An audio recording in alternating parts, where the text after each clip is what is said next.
آپ صلی اللہ تعالی علیہ وسلم نے فرمایا کہ میں نماز پڑھا رہا ہوتا ہوں، فرض نماز پڑھا رہا ہوتا ہوں، اور اس مردوں کی صفیں ہوا کرتی تھیں اور مردوں کی صفوں کے پیچھے عورتوں کی بھی صفیں اس زمانے میں مسجد میں ہوا کرتی تھیں۔ نماز کون پڑھا رہا ہے؟ اللہ کا رسول صلی اللہ تعالی علیہ وسلم۔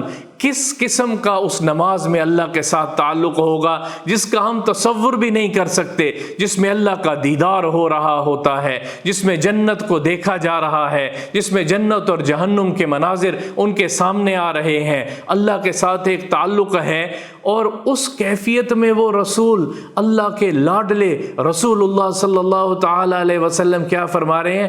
میں نماز پڑھا رہا ہوتا ہوں اور پیچھے صفوں میں بچوں کے رونے کی آواز آتی ہے تو میں اپنی نماز کو مختصر کر دیتا ہوں، میں جماعت کی نماز کو جلدی جلدی پڑھ لیتا ہوں، مختصر طور پہ کر کے ختم کرنا چاہتا ہوں کہ جلدی ختم کروں، کیونکہ اس بچے کے رونے کی وجہ سے بچے کو تکلیف ہو رہی ہے، اور اس کی وجہ سے ماں ان لا اشق علی امہ، اس کی ماں کو تکلیف نہ ہو کہ میرا بچہ رو رہا ہے۔ اس نبی کی زندگی کو چھوڑ کے آج کا معاشرہ، آج کا میڈیا، آج کا سوشل میڈیا، آج کا نیٹ ورک ہمیں یہ بتانا چاہتا ہے کہ ہمیں زندگی کہیں اور سے سیکھنی ہے، ہمیں زندگی کی ترتیب مغرب سکھائے گا، ویسٹرن لائف ہمیں بتائے گی کہ زندگی کیسے ہوتی ہے۔ چھوٹی موٹی چیزوں کے اوپر ہم اتنا اس کا پروپوگنڈا کرتے ہیں کہ وہ دیکھو ویسٹرن لوگ کس طرح سے لوگوں سے پیش آتے ہیں۔ اچھائیاں ہیں، اچھائیاں موجود ہیں، لیکن یہ اچھائیاں اس سے ہزاروں گنا زیادہ اچھائیاں ہمیں ہمارا دین سکھاتا ہے، ہم ان کو فراموش کرتے جا رہے ہیں، ہم ان کو چھوڑتے چلے جا رہے ہیں، اس کا مطالعہ نہیں کرتے۔ اس لیے ویسٹرن لائف سٹائل ہمیں پسند آتا ہے، اس لیے ان کے اخلاق سے ہم متاثر ہوتے ہیں۔ کئی مرتبہ ایسی مجالس میں بیٹھنا ہوتا ہے تو لوگ کہتے ہیں وہ دیکھو ان کے اندر کتنے اخلاق ہیں، وہ دیکھو ان کی زندگی کیسی ہے، ان کی زندگی کیسی ہے۔ میں کہتا ہوں اگر دیکھنا ہے تو رسول اللہ صلی اللہ تعالی علیہ وسلم کی زندگی اور صحابہ کی زندگی دیکھو، جس میں چھوٹے بچے کو بھی نظر انداز نہیں کیا جا رہا۔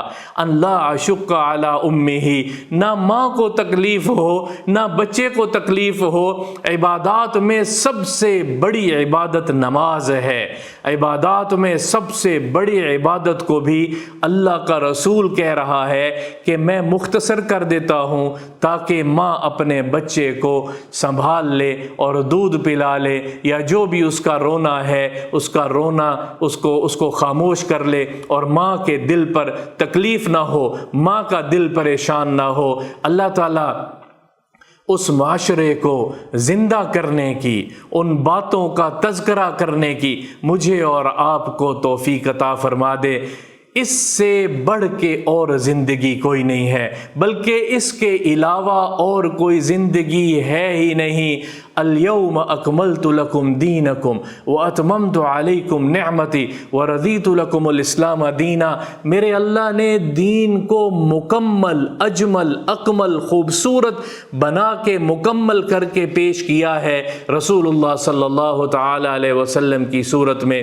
اب جس کی جتنی ہمت ہے وہ ہمت کرے، کوشش کرے، اس تک پہنچے اور اس کو سیکھے اور اس پر عمل کرے۔ یہی اللہ دنیا کی زندگی بھی جنت نظیر کر دے گا۔ اللہ مجھے بھی اپنے بچوں کے ساتھ نرمی، شفقت، محبت والا معاملہ کرنے کی توفیق عطا فرمائے، اور ہم سب بچوں کو اسوہ حسنہ بتانے کے ساتھ ساتھ دکھا سکیں کہ یہ تھی ہمارے نبی کی زندگی، اور یہ تھے ہمارے نبی صلی اللہ تعالی علیہ وسلم کی زندگی کی جھلکیاں اور اقوال، ہم ان کو آگے پہنچائیں۔ یہی تبلیغ ہے، یہی دعوت ہے، اور یہی ہم لوگوں کے ذمے ہے۔ آگے پہنچاؤ رسول اللہ کی ایک ایک حدیث، قرآن کی ایک ایک آیت کو آگے پہنچاؤ۔ اس میں فلاح ہی فلاح ہے، اس میں کامیابی ہی کامیابی ہے۔